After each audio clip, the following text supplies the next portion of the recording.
Hey, creative people, welcome to another episode of The Creative Habit, and I'm your host, Rodney Avo. Thank you for tuning in, and let's get right into it. Today, I want to address the talk is cheap Twitter incident between a user called Onize and Nigerian author Nnedi Okorafor. That sounds weird, right? Why is a world famous Nigerian author involved in a trifle with a random person? In case you missed it, here's what you need to know. It all started when Onize, who's a young lady, tweeted, "I'm going to be one of the best writers to come out of Nigeria." To which Nnedi responded, "Talk is cheap." Then Onize clapped back, tweeting, "LMAO, this was so unnecessary and disappointing from you, SMH. I thought you were magic, but this is just such a basic reply. Laughing face emoji." Close quote. Onize concludes with, "Also, have you heard speaking something into existence?" After which Twitter proceeded to drag Nnedi like a slave attached to a speeding chariot. Very ugly stuff. I don't know how Nnedi came across Onize's tweet, but she found it and she felt compelled to respond. As for me, I had come across Nnedi's response before it blew up, and I didn't think much about it. In fact, when I came across the original tweet, I was like, "Damn, girl, that's a very bold statement. I'm rooting for you." Then I saw Nnedi's response, and I thought, "Wow, Onize, you actually drew the attention of one of the current best writers to come out of Nigeria. Go, girl." That was it for me. I made nothing more of it. At this point, Onize hadn't yet responded to Nnedi's "talk is cheap" reply, only for me to log in a few hours later to see that the entire interaction had degenerated into something else. The first thing I saw was a tweet by Nnedi trying to explain herself. She tweeted, "People who are insecure will take it as an insult. Serious writers will know it's a push to go right." But I was still like, why does Nnedi need to explain herself? What was I missing? And that was when I went back to the original post to see Onize's clapback. Twitter, in typical fashion, had rallied behind the victim of a perceived injustice. It blew my mind how easily people chose to take the worst possible interpretation of "talk is cheap." Before I go any further, let me just say that I know Onize personally, and I consider her a friend. She and I, we go way back. We went to high school together, and we've worked together on photo shoots. She's a wonderfully made human being, and the bravery with which she expresses her individuality is one of the things I admire about her. Nnedi, on the other hand, is a total stranger to me. I have no relationship with her whatsoever. I don't stan her. I just know her as a very successful author whose books I haven't read yet. George R.R. Martin endorses her. That's the author of Game of Thrones. Endorses her. It doesn't get any bigger than that. I don't even follow her. Although one thing that intrigues me about her is her Twitter profile pic. I can never tell if she's old or young. But I digress. I just want you all to know where I'm coming from. I thought about it critically, and I can understand why Onize would feel slightly slighted, because ordinarily the phrase "talk is cheap" is not a derogatory one. People use it all the time. In general, it is used to point out that actions are what counts, not words. No harm in that, right? But in this context, it's easy to see why most people felt some type of way. It was maybe in the way it was delivered. No explanation, no extra words of encouragement, no LOL, no emoji, just the statement followed by a final full stop. Talk is cheap. Period. Looking at it from Nnedi's point of view, she's a writer, so she probably did that for dramatic effect. Truth bomb. Boom. There you go. Nothing else to say.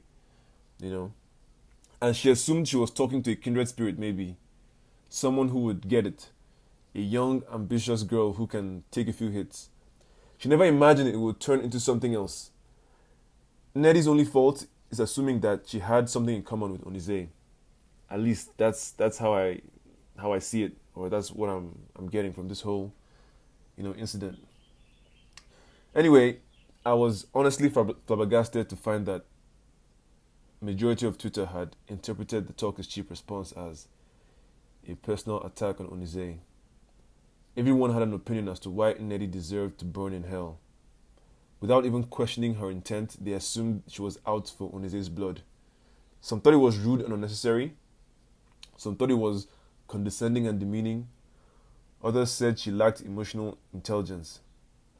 Some asked why didn't she just say go right as opposed to talk is cheap, if that was her intended meaning. Just asking all the wrong questions. Even Akweke Emezi, another Nigerian author, author of the bestseller Freshwater, she chimed in favor of Onize. And you fucked up when your peer and colleague doesn't agree with you. Others claim that Nnedi usually has a shitty attitude, so she was being dragged based on that precedence. Every corner of sanctimonious Twitter had proceeded to assume the role of judge, jury, and executioner. And I think it's pretty sad how people can just go off without any restraint, without considering any angle or every angle. It really does say more about them than Nnedi, because the escalation of any conflict is determined not by the person who instigated it, but by the victim, but by how the victim responds.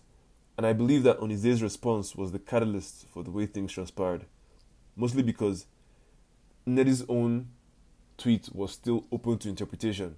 But once Onize interpreted it and responded the way she did, with a clapback, it just set the tone for how this all snowballed into a whole other mess. I happen to see things a lot differently, and I may have upset a lot of friends by having this opinion, Onize included. In fact, I DM'd Onize on Instagram, to maybe get her to see things a different way, but I never got a response, so I guess that relationship is probably dead. Lol. Despite all the fallout, I really do believe that the statement talk is cheap came from exactly the right person at the right time. Before you drag me, hear me out. This is one of those things that can be taken either way. You can take it as a challenge or as a rude comment. But when you make such a bold tweet on a public platform, you will attract all kinds of energy. Doubters, believers, and everything in between. And we should all be prepared for that. Nnedi's was necessary to me because she knows what it takes to be one of the best writers to come out of Nigeria. She has got skin in the game. Whether Nnedi is the wicked witch from the West or not, she wasn't saying anything that was not true. If I tweeted that I wanted to be the best in a certain category, and an expert in said category responds to me with talk is cheap, I would swallow my pride and be like, challenge accepted. But then again, that's just me. Nnedi has no personal beef with Onize, nor are they friends, so she has no reason to stroke her ego. Her job in that moment is to remind Onize that being the best is easier said than done. Don't just talk about it, be about it. And we all need to be reminded every day. When a known master acknowledges you, you take advantage. You don't get in a pissing contest with them. All the replies to Onize's original tweet were supportive, positive, and so warm. Everybody's rooting for her and saying all these nice things that yes, you will be so and so and so, and it's all great and good, but Nnedi's response stood out like a sore thumb. You know how you get a million good reviews, but then there's that one bad review that just ruins your day. This was probably that. But one should be able to take both the positives and negatives in any situation. So that's my angle. You see, life is simple, guys. You always have the option of creating the best out of any moment.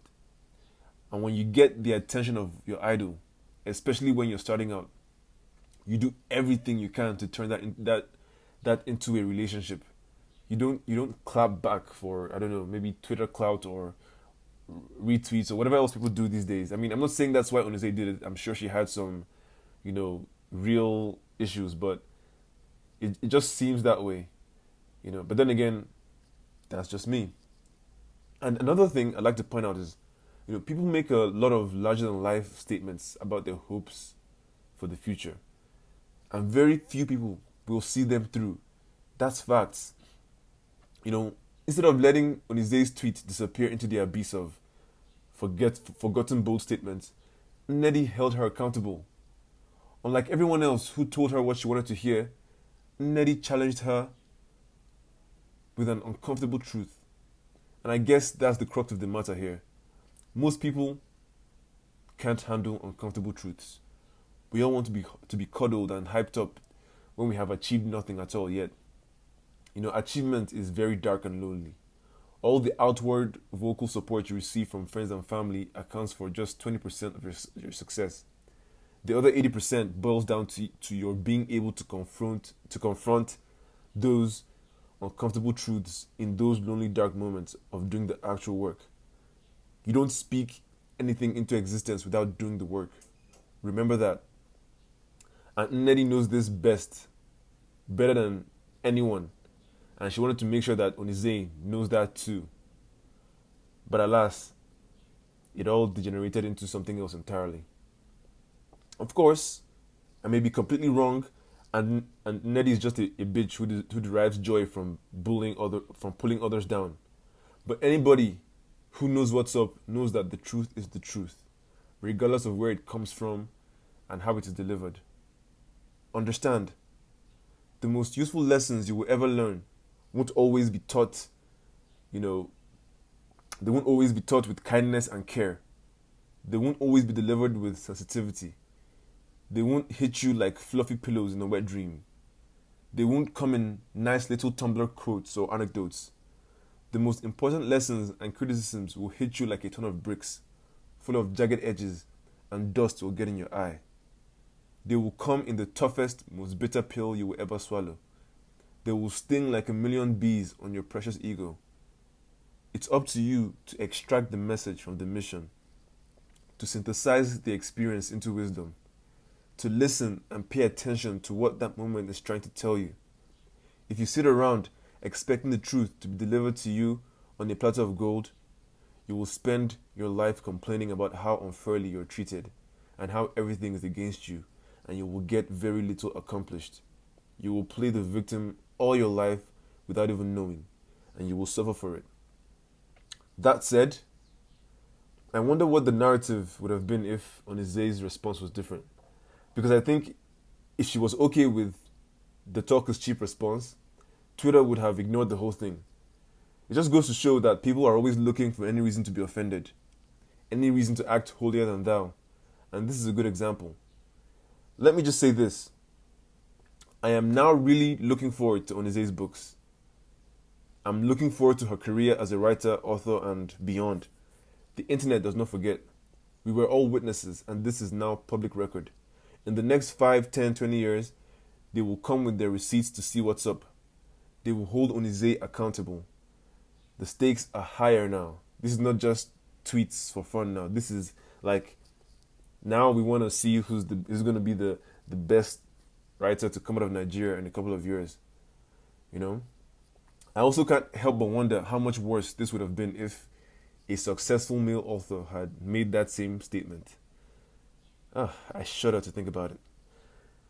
Anyway, now I'm going to direct this to Onize personally. If you ever listen to this podcast episode, I hope you know that my intentions are good. You know this isn't anything personal. Everything is love, even though we may disagree on some things here. In fact, you know how you like to say, nothing is ever that serious? I hope it applies here. I really do wish you the best. I imagine many years later, when you're receiving your first award for a published novel, you will look fondly on all of this and maybe acknowledge how the universe is full of surprises, and perhaps one day you will sneak into some unsuspecting big dreamers' mentions and tweet, "Talk is cheap." God, let me be alive to see this. And that is a wrap. Thank you for listening. Thank you for listening. Thank you for listening. I'm Rodney Avo, and this is the Creative Habit Podcast. Do subscribe and follow me on social at Rodney Avo. One word, Rodney Avio. Nothing but love. Till next time. Rodney out.